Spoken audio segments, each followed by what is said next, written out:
welcome to Pep Talks. I've been studying leadership for a while, at least for the last 25 plus years. And one of the greatest discoveries for me has been that leadership is not something up there or out there. The greatest leaders have been those who've been able to deeply reflect on their life stories and reframe them and leverage them to lead. A lot of the stories I've been reading, a lot of the leadership stories have been foreign. When I say foreign, mainly coming from the West. And I'm really excited that many more Africans are telling their stories and writing their stories. And one of these is a lady I just love because she's a professional. She has a master's in engineering, mechanical engineering. She has an MBA. She's actually studying for a PhD. And she's a priest as well. A fascinating story. Her book is called Broken for Use. I think I have a copy here. Broken for Use is the book.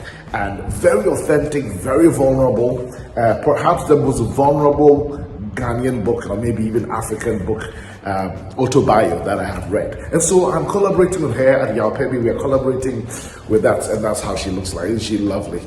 And we're collaborating with her to impact youth and also C-level executives, because authentic leadership comes from leading from your story. The passion and purpose of your leadership will come from your life story. If you're going to have dedication and commitment to leadership, it will have to come from leading from your life story. If you're going to have inspiration and motivation for leadership, it comes from your life story. If you're ever going to have a true north for your leadership, again, it comes from your life story. And so watch out for opportunities for training, for coaching, workshops, etc., and also for publishing. And when it comes to this whole area of authentic leadership, I am glad to be collaborating with Ikea, and just listen for these next minute and a half as she shares why she wrote this book. And let's get on this journey towards authentic leadership, which means leading from our life story.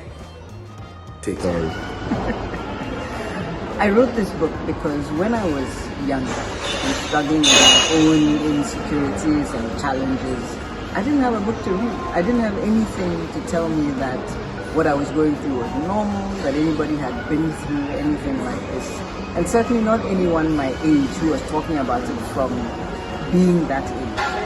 And so I wrote this so that young people who are struggling, who are unable to forgive themselves, who've made mistakes, some of the mistakes that I made, will recognize that we all make mistakes, and there's life after mistakes, and the life after mistakes is a good life. It's a fulfilling life, and it's a life that can benefit other people. Wonderful, wonderful. So, how has your life story shaped your leadership?